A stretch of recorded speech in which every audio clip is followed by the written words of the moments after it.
Esther Gbẹ́kẹ̀lé mo ní kí sọ fún yín Ojútólé tẹlifíṣàn Ọlọ́run gbórúkọ ẹ̀ Ojútólé gbogbo nǹkan tẹ́ bá fẹ́ mọ̀ pátápátá nípa àwọn ojúlùmọ̀ àti àwọn ọ̀rẹ́ yín olólùfẹ́ yín nínú eré nínú fíìmù àti ní orílẹ̀-èdè àgbáyé ẹ máa rí lórí Ojútólé TV ó máa ń kọ́ni lẹ́kọ̀ọ́ ó dẹ̀ fún yín ní ìmọ̀ nípa ohun tí a kò mọ̀ ẹ máa wò ó ẹ má gbé kúrò bẹ́ẹ̀. Praise the Lord. Orúkọ Jésù, orúkọ ńlá Jésù, àjíǹde Ọlọ́run gbogbo ẹ̀mí ènìyàn gba ọpẹ́ wa. Ipá nínú ipá, agbára nínú agbára, ẹ̀mí mímọ́ gba yẹn wa. Adúpẹ́ bí tí a ti bẹ̀rẹ̀, adúpẹ́ bí tí ẹ mú wa dé. Adúpẹ́ fún májẹ̀mú láíláí tí ẹ máa mú wa lọ. Ọlọ́run gba ọpẹ́ wa. Ọlọ́run àìlópin, ẹ̀mí mímọ́ gba yẹn wa. Akiri ṣore, aṣore kiri, ẹ fìjìlá gòrà fìjì. Olúwa fi àánú dáríjì. Bàbá rí gbogbo ọ̀nà tá a ti gbà dá ẹ̀ṣẹ̀ Ọlọ́run dáríjì wa ó ní ẹ̀ṣẹ̀ wa dàbí àkísà ẹlẹ́gbin Olúwa nítorí pé ká má bàa kú sínú ẹ̀ṣẹ̀ làwa ṣe ń béèrè fún ìdáríjì ẹ̀ṣẹ̀ Olúwa dáríjì wa ẹni tó pọ̀ nípa àti agbára yà wá sí mímọ́ à ń lọ náà Ọlọ́run máa bá wa lọ gbẹ́nu wa sọ̀rọ̀ nítorí pé àwa ni ò sọ ìwọ ni ò wí Olúwa gbẹ́nu wa sọ̀rọ̀ ẹ̀mí mímọ́ fún lé wa létí ìgbọ́ àti àyàgbàṣe àdúpẹ́ torí pé ẹ ti gbọ́ ògo ni forúkọ yín Jésù Olúwa wa àmín àmín àmín lórúkọ Jésù. Wá ṣàpèjúwe ara yín apẹ. Orúkọ mi ni Senior Prophetess Deborah Olaniyan láti ìlú Ìkòròdú. Mo kí gbogbo wa, mo kí ọkùnrin, mo kí obìnrin, mo kí ẹ̀yin ikọ̀ àti ìríjú, mo kí ẹ̀yin ìránṣẹ́ Ọlọ́run, mo kí ẹ̀yin àfáà, mo kí gbogbo yín jákèjádò gbogbo orílẹ̀-èdè. Ẹ kú ìgbìyànjú. Ọlọ́run tó ní ìgbìyànjú àmúwadé ilẹ̀ ìlérí àdẹ̀ní ṣe lásán. Yàrá kí wàá lẹ ní fún àwọn ará lílé ni ó. Ohun tí mo mú wá náà ni pé ẹ rí pé àkọlé tí mo mú wá gbẹ̀yìn ni ahọ́n nítorí pé ahọ́n ń deni ahọ́n ń tú ni èyí tí mo mú wá lónìí ní ìbẹ̀rù ẹni tó bá ti ní ìbẹ̀rù kì í tẹ̀síwájú ẹni tó bá ní ìbẹ̀rù kì í gbé ohun rere ṣe ẹ má wá gbàgbé ìbẹ̀rù yẹn pín sí méjì ìbẹ̀rù Ọlọ́run ènìyàn ọ̀tọ̀ ìbẹ̀rù bójó fún àṣeyọrí ọ̀tọ̀ ìbẹ̀rù Olúwa nílò ìbẹ̀rù ó nílò fún ẹni tó bá ní Ọlọ́run láti lè bẹ̀rù Olúwa ìbẹ̀rù Olúwa ní ìpilẹ̀ṣẹ̀ ọgbọ́n ìbẹ̀rù Olúwa òun ní pé mo fẹ́ gbàjẹ́ lẹ́nu ẹnìkejì ẹnìkan máa wà tó máa rí mi ẹnìkan máa wà tó máa ń wò mí òun ní ìbẹ̀rù Olúwa lágbájá ṣẹ̀ mí mo máa bá kanlẹ̀ ni níbẹ̀ yẹn ni ìbẹ̀rù Olúwa ti nílò nítorí pé ènìyàn tí ò bá níbẹ̀rù Ọlọ́run òun ló máa ń ṣèkà kò wá sí gbogbo eré ìje tá a lè sá láyé má jẹ́ kémi àti ẹ gbàgbé ìbẹ̀rù bójú Olúwa yẹn ni kó máa wò yí pé ibì kan wà tó máa dé sí lọ́rùn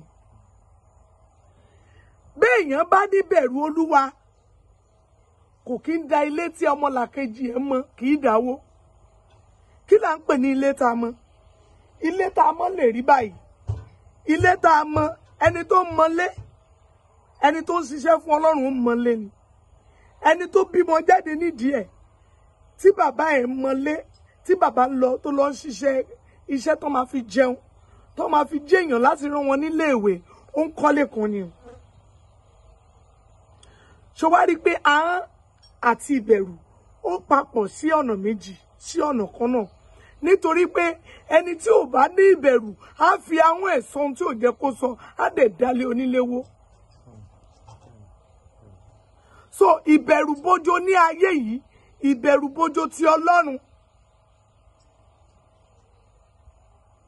ìbẹ̀rù bójó ti ènìyàn Jésù fi ìbẹ̀rù ṣe ìrìn àjò ayé ẹ̀. Which means Jésù fi gbogbo ọ̀nà fi bẹ̀rù Olúwa ẹni bí tí Jésù padà hẹ́ndì ìrìn àjò ẹ̀ sí lóòótọ́ ogun pọ̀ wọ́n kàn má gbélébù ó la oríṣiríṣi nǹkan kọjá ẹ wá wo ohun tó padà gbẹ̀yìn Jésù nítorí pé ọ̀nà tí Kristi lo ìbẹ̀rù tiẹ̀ sí ọ̀nà Ọlọ́run ni ẹ wá wo ọ̀nà tí Mósè náà lo tiẹ̀ sí ẹ rí pé ọ̀nà Ọlọ́run ni ṣùgbọ́n ìbínú kí ló mú ìbínú wá àìsí ìbẹ̀rù Olúwa ni. Torí ìbínú wàá rí àwọn alágbára wọ́n ní àwọn máa jẹ ìlú kan run. Wọ́n á dẹ̀ jẹrun nítorí pé àìní ìbẹ̀rù Olúwa. Ìbẹ̀rù Olúwa ni ìpilẹ̀ṣẹ̀ ọgbọ́n. Ìbẹ̀rù apá kan nìyẹn. Mo wá fẹ́ lọ nípa ìbẹ̀rù àṣeyọrí. Ẹni tó bá ní ìbẹ̀rù kì í ṣe àṣeyọrí. Yorùbá dẹ̀ pòwe kan pé ó ní a kì í kí aláṣẹ tì kú iṣẹ́.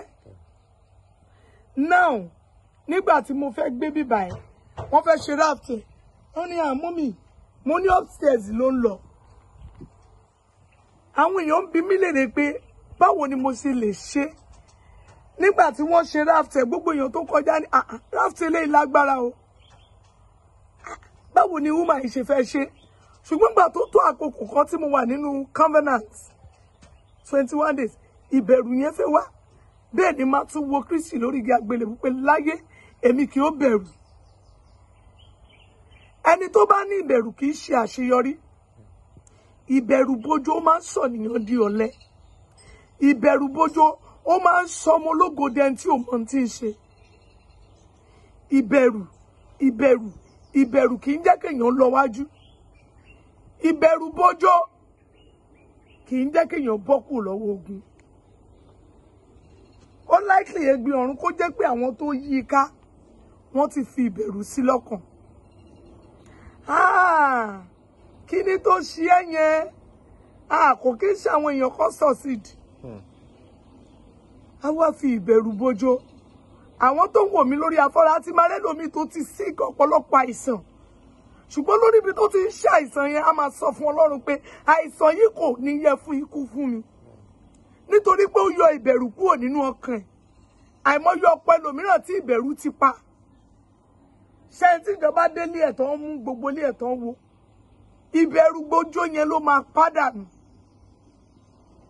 Ìbẹ̀rù bójó kì í jẹ́ kéèyàn ní àṣeyọrí láyé. Téèyàn bá ti fi ìbẹ̀rù sínú ọkàn rẹ̀. Aláìsàn tó bá wà lórí ìdùbúlẹ̀ àìsàn tó bá fi ìbẹ̀rù sí ó máa kú. Ẹlòmíràn ni tó bá lọ ṣe test àná ní HIV á dẹ̀ máa gbàdúrà. Ó ní oníṣègùn ńlá wà níyìn Jésù abánidárò bàbá mi ń bẹ lórí ìtẹ́ á dẹ̀ máa gbàdúrà. Nínú àdúrà tó dẹ̀ ń gbà yẹn á dẹ̀ máa lọ á máa lògùn ṣùgbọ́n ọba jídára akiriṣore aṣore kiri ó máa bẹ̀ wò lọ́jọ́ kan á dẹ̀ lọ ṣe tẹ́sì fún rẹ̀ ló máa dìde pé wo jẹ́ǹtẹ̀ lọ ṣe tẹ́sì wọ́n á dẹ̀ rí pé wọn ò rí nǹkan kan bẹ̀. Òkùnkùn máa ń fi ìbẹ̀rù sínú ọkàn ènìyàn. Ṣé wá rí ọmọ ológo tí a rí yẹn kò rọrùn o. Tí ọmọ ológo bá ti lè ní ìbẹ̀rù kò ní tẹ̀síwájú. Ta ló sọ fún mi pé wọn kì í face challenges l'Amẹ́ríkà. Àwọn gan face kò ń ṣe Nàìjíríà nìkan lógún wà. Ṣùgbọ́n nípa ìmú ìbẹ̀rù kúrò wọ́n máa succeed. Wo Yorùbá film táwọn olè bá ń lọ pẹ̀lú tó bá fi ìbẹ̀rù sí wọ́n máa mú wọn. Bẹ́ẹ̀ náà lógun ayé tí wọn náà rí yẹn. Àwọn ẹ̀mí òkùnkùn yẹn wọ́n máa ń fi ìbẹ̀rù gidi wọ́n máa ń fi sí ènìyàn lọ́kàn. Nítorí pé gbogbo agbára tó wà lọ́wọ́ wọn pátá tó wà lára wọn ìbẹ̀rù ni. Wo nínú gbogbo ẹranko kò sẹ́ni tó bá rí ejò àkọ́kọ́ bẹ̀rù à ń sá jìnnìjìnnì nítorí pé ìbẹ̀rù ni. Ṣùgbọ́n tó bá mú ọkọ ẹ̀ gidi tó fi agídí mú igi ó máa pa ó dẹ̀ máa borí ẹ̀. Bẹ́ẹ̀ náà ni ògo torí yẹn ṣe rí. Ẹni tó ní ògo láyé ẹni tó ní nǹkan tó wá ṣe láyé kò kí ń fi ìbẹ̀rù ṣe ayé. Ẹni tó bá ti lè ní ìbẹ̀rù kò kí achieve anything. Ṣùgbọ́n ẹlòmíràn wà kò sí ìbẹ̀rù fún láti bà tèèyàn jẹ́. Obìnrin míì kò ní ìbẹ̀rù àyà kíkí tóun ní òun ni kó rojú ẹlẹ́jọ́ máa jókòó sójú kan náà kò ní ṣiṣẹ́ kò ní lọ sókè kò ní lọ sájò. Bíbélì dẹ̀ ọ̀lẹ kò lè rónkóhun gbà lọ́wọ́ Ọlọ́run. Ó tiẹ̀ tó wá sọ ó ní ọ̀lẹ kò yẹ fún oúnjẹ. So definitely má fi ìbẹ̀rù bójó. Kí ni àìsàn tó ń gbé kiri? Kí lẹ̀ ẹ̀zámù tó ti ṣe? Fi ìgboyà tí Ọlọ́run ti Kristi sọ fún Ọlọ́run pé Olúwa mo mú ìbẹ̀rù kúrò nínú ayé mi lónìí nítorí pé mo fẹ́ tẹ̀síwájú. Ìbẹ̀rù á máa dáyàn dúró sójú kan. Nígbà tí Jósẹ́fù la ọ̀pọ̀lọpọ̀ ogun kọjá tó wà nínú túbú, ó ní ẹ̀bùn lóòótọ́, ẹ̀bùn ló yọ Jósẹ́fù, ẹ̀bùn ló jẹ́ kí ìlérí Ọlọ́run wá padà ṣẹ mọ́ lára. Ṣùgbọ́n ẹ má jẹ́ ká gbàgbé, kò sírú ẹ̀bùn téèyàn lè ní tó bá ti lè ní ìbẹ̀rù kò lè tẹ̀síwájú. And no, I cannot do this because they have already told me I should not do it. Ìbẹ̀rù bójó, ó ti mú ẹlòmíràn sínú ẹ̀wọ̀n. Òun kọ́ ló ṣe o. Ṣùgbọ́n gbà tí wọ́n débẹ̀, òun náà bá ń bẹ̀. Ohun tó kàn nílò ni pé èmi kọ́ ni mo ṣe. Ìbẹ̀rù bójó, ìbọn náà kò dé, adẹ̀jìyà ìmọ̀dí. Mọ́mì dádì, ẹ mú ọkàn yín giri. Níbi tí ẹ ti nílò ìbẹ̀rù ni ìbẹ̀rù Olúwa. Ẹ lọ bẹ̀rù Olúwa. Ẹ gbé ìhámọ́ra Ọlọ́run wọ̀. Ẹ jẹ́ ká dúró nínú ìfẹ́ Kristi. Ẹni tó bá ní ìbẹ̀rù Olúwa, ohun gbogbo tó bá ń ṣe á máa lọ déédé. Ẹni tó bá ní ìbẹ̀rù Olúwa, ìrètí ẹ̀ kì í pín sójú kan. Ẹ jẹ́ akíkanjú nínú Kristi Jésù, ẹni tó fi agbára fún ni. When you are a leader, when you are a prophet or a prophetess, yálà ìránṣẹ́ Ọlọ́run ni ẹ́, wòlíì ni ẹ́, àlùfáà ni ẹ́, even àfáà real life ni ẹ́, tí o bá ti fi bẹ̀rù sí, o ò ní lè jíṣẹ́ tọ́run ẹ̀. A ní òun dá ministry sílẹ̀ for good 3 years, kò rán wẹ̀, ìbẹ̀rù bójó, ajé ò ti pa. Ẹni tó dá school sílẹ̀ tí kò rí èrò, ìbẹ̀rù bójó, ajé ò ti pa. Nítorí pé ìbẹ̀rù kò ní nǹkan méjì, ìfàsẹ́yìn ló máa ń wá fún ènìyàn. Ṣùgbọ́n àwọn ogun tó ń lé ẹ kiri yẹn, àwọn èpè tí wọ́n fi sìn ẹ́ yẹn, tó bá ti bọ́ kúrò, tó bá ti jáwọ́ kúrò nínú ẹ̀rù, tí ò bẹ̀rù mọ́, o rí pé tí ejò bá ń léyàn lé, tẹ́ni tó ń lé yẹn bá bojú wẹ̀yìn pé kí ló ṣe tó mú igi, ejò á ṣe kí ni? O máa sá. Tó bá wá rí bùn sá títí, ókè ẹ jẹ́ ká fi pe ajá. Ajá ń lé ènìyàn, ń lé ènìyàn lọ. Tí ẹni tó lé yẹn bá ń sáré tó ń sáré, tó wá kò bojú wẹ̀yìn pé kí ló dé, o fẹ́ lé, ó bá mú nǹkan, tó bá ẹ rí pé ajá fún rẹ̀ máa sá. Ilé ìwé tó o ti pa yẹn, ibi iṣẹ́ àtijẹ àti mu tí ìbẹ̀rù jẹ́ kó ti pa yẹn, lọ ṣí. Gbé ìbẹ̀rù kúrò. Ilé ọkọ ẹ tó ti fi ìbẹ̀rù sọ pé ẹlòmíràn ìbẹ̀rù wà nínú ọkàn ẹ̀ nítorí ìlàkọjá tí ìyá àti bàbá ẹ̀ tí wọ́n ti jọ gbé, bóyá ọkọ na ìyàwó àbí bàbá ọmọ kì í fi oúnjẹ sílẹ̀. Àwọn ọmọ yẹn wá ń rí ìwà yẹn títí táwọn ọmọ yẹn fi dàgbà. Ẹ má gbàgbé, ìbẹ̀rù bójú ò ní jẹ́ kó marry in time. Because wọ́n ti máa wò pé ṣé rate tí bàbá wa ṣe train ìyá wa, no ṣe máa train àwọn. Wọ́n ti believe pé bẹ́ẹ̀ náà ni gbogbo ọkùnrin ṣe rí. Wọ́n wá fi ìbẹ̀rù sínú ọkàn wọn láti lọ fún ìgbéyàwó. Ìbẹ̀rù ò ní nǹkan méjì, ì máa ń ba ayé ènìyàn jẹ́ ni. Ìwọ ọkọ tó ń ná ìyàwó ẹ̀, ó ń fi ìbẹ̀rù sí àwọn ọmọ ẹ̀ lọ́kàn yìí. Ìwọ ìyàwó tó jẹ́ pé ọkọ ẹ̀ ò ní tí sọ̀rọ̀ kan, wá ti fi 3 4 wá fi dá padà fún, ó ń fi ìbẹ̀rù sínú ọkàn ọmọ ẹ̀ ọkùnrin ni. Nítorí pé a máa wò níwò pé tóun náà bá fẹ́ yàwó, ṣé kò ń ṣe bí dádì mi ṣe, bí mọ́mì mi ṣe ṣe fún dádì mi. Gbogbo obìnrin ò tiẹ̀ níwà. Ìbẹ̀rù bójú yẹn ò ní jẹ́ kó fẹ́ yàwó. Èmi ní ẹ̀gbọ́n ti tèmi, ẹ̀gbọ́n mi á ti wọ 65 years sí kò má rí. Bọ́dá mi kí ló dé tẹ́ ẹ̀ má rí? Ìbẹ̀rù bójú. Ìlàkọjá tí bàbá àti ìyá fi jọ train ara wọn, wọ́n ti fi ìbẹ̀rù sínú ọkàn àwọn ọmọ. Ẹlòmíràn àti ẹ̀ wá ṣe títí á má rí nínú ìgbìyànjú.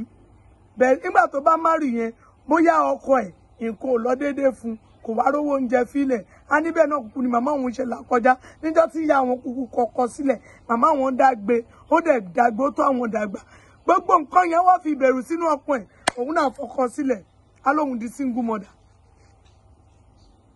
kó má gbàgbé pẹ́gbà tó bá di single mother tó fi ọkọ sílẹ̀ làálàá tó rò pé òun ò lè ṣe ńgbà tó ń wá lé ọkọ yá ṣe times 3 ẹ̀ nítorí pé ìbẹ̀rù ó ti fi ogun sínú ayé ẹ̀ mọ́mì dádì ẹ má jẹ́ kémi àti ẹ̀yin ká fi bẹ̀rù sínú ayé wa ó ní níbo ni ogun ti wá níbo ni ọ̀tẹ̀ láàrin àyà ọkọ bí nǹkan tó ṣe gbé ọ̀run tó fi kú yìí àìmọye èèyàn tó ti ṣe tán yè tó bá lọ sọ́dọ̀ àwọn ìlàjẹ wọ́n ń tu ẹ̀yìn náà ṣùgbọ́n àwọn tó yí i ká ti fi ìbẹ̀rù sínú ọkàn ẹ̀ àwọn tó yí i ká àwọn tó fi ọ̀rọ̀ ẹ̀ lọ wọ́n ti fi ìbẹ̀rù bojo sínú ọkàn ẹ̀ at the end of gbogbo ìbẹ̀rù náà kí ló bí ó bí ikú ìbẹ̀rù kì í bí nǹkan méjì ó máa bí ikú á bí ìparun ó máa ń bí ìfàsẹ́yìn nǹkan mẹ́ta tí ìbẹ̀rù máa ń pọ́n nìyẹn tó máa ń bí nìyẹn aláṣẹ kì í bẹ̀rù báwo ni wọ́n ṣe mọ̀ bóyá aláṣẹ ni ẹ́ ẹlòmíràn eyín òkè ló wù ẹlòmíràn á dá pẹ̀lú àṣẹ ibi tó ti wá àṣẹ ń gbénú ẹ̀ àṣẹ ń gbórí àwọn ẹ̀ àṣẹ lómi ara àti ẹ̀jẹ̀ ẹ̀ ṣùgbọ́n kò di tẹ́ẹ̀tì ara ẹ̀ níjọ́ tó bá ti fìbẹ̀rù sí pé ṣóhun adé ẹ̀kọ́ lè parí ìbẹ̀rù bojo ahọ́n àwa dúró ìbẹ̀rù bojo àwa dúró àṣà wa tẹ̀lé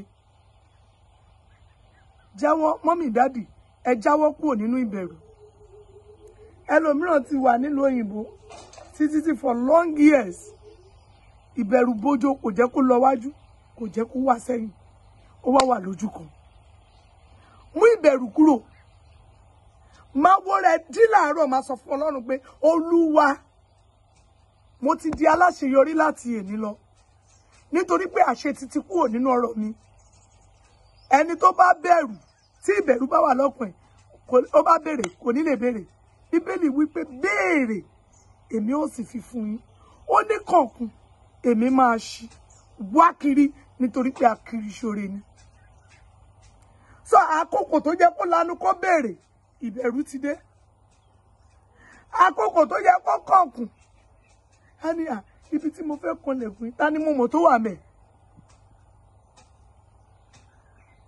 àkókò tó jẹ́ kó wá kiri wọ́n ti fi ogun lé bàbá àti lé ìyá ẹ̀ àtòkùn tí kì í jẹ́ kéèyàn láṣeyọrí ó ti gbé ìbẹ̀rù sínú ọkàn ẹ̀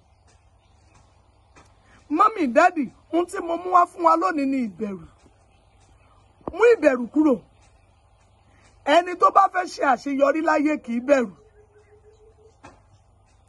ẹ̀rí gbàgbà tó yá Jésù fi ìbẹ̀rù bojo sí gbàgbà tó yá ó dúró bẹ́ẹ̀ gẹ́gẹ́ bí akọni nítorí pé kó tó wá sáyé lọ́lọ́run ti sọ ohun tó fẹ́ wá ṣe fún ṣùgbọ́n ìbẹ̀rù bojo pé àpò ṣì ń gbádùn ayé ìjẹ́kàwọ̀ ìyèrè kọjá ṣùgbọ́n àkókò tó mú ìbẹ̀rù kúrò pé Olúwa tó àti kọ́ni ẹlòmíràn àkọsílẹ̀ burúkú ti wà fún níjọ́ tó ti bí déètì tó bá sáyé gan déètì yẹn ìbínú Ọlọ́run wà lórí ẹ̀ ṣùgbọ́n nítorí pé ó mú ìbẹ̀rù kúrò ó máa fún ẹnu ara ẹ̀ á fi sọ pé Olúwa mi ò fẹ́ èmi kì í kú bí kò ṣe yíyè àmẹ́yẹn tó kọ 70 years tó kú láti age of 20 years àmẹ́yẹn tó kọ 10 years tó pé òun máa lo 10 years láyé tó kú láti age of 100 years ìbẹ̀rù mú kúrò ẹni tó bá ní ìgboyà lọ́lọ́run máa ń bá rìn jẹ́ kí tún padà sórí àríyàn alálà onímọ̀ àyà a ní mo dẹ̀ lálàá sí lágbájá o ṣùgbọ́n ẹ̀rù dẹ̀ ń bà mí títí tí ìran yẹn fi ṣe o gbàdúrà o gbàwẹ̀ fún ìbẹ̀rù bójó pípẹ́ àti má lọ bá wọn alágbára ni wọn olówó ni wọn ò ní gbọ́ ti tèmi ìbẹ̀rù yẹn máa wà nínú ayé ẹ̀ títí tí ìran burúkú yẹn máa fi ṣe ìjìyà dẹ̀ wà fún torí pé Ọlọ́run tó fi ìran rẹ̀ ó fi rẹ̀ pọ̀ purpose láti lè gba ẹ̀mí ènìyàn là. Afárá mi tó ń bọ̀ lọ́nà mo máa béèrè lórí àwọn tó ń gba ẹ̀mí là. Ṣé wòlíì ló ń gba ẹ̀mí là ni? Ṣé àfáà ni? Ṣé dókítà ni? Irú ọ̀nà wo la fi ń gba ẹ̀mí là? Kí là ń pè ní ìjèrè ọkàn? Kí là ń pè ní ìgbà ẹ̀mí là?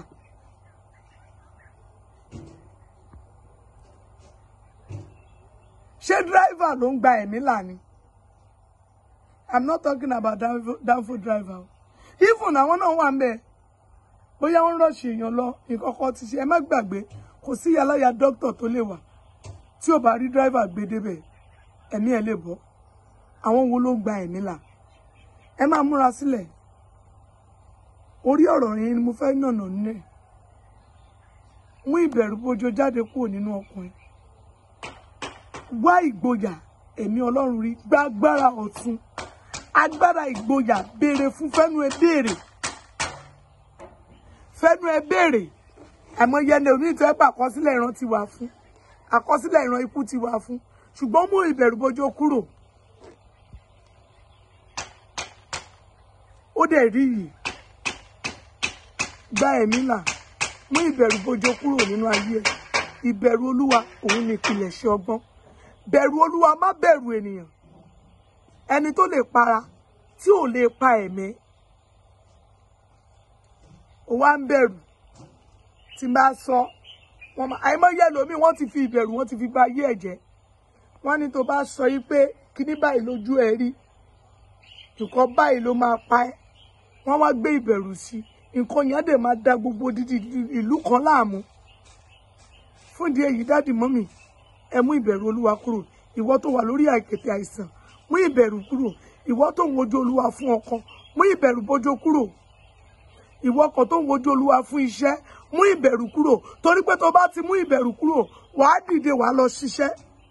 Wàá wá iṣẹ́ lọ, ò ní máa sùn. Fún ìdí èyí, ohun tí mo mú wá lónìí nìyẹn. Ẹ ṣe àwa ẹ tí bá ṣàpèjú ara yín apá àti báwo la ṣe lè kàn sí yín gan.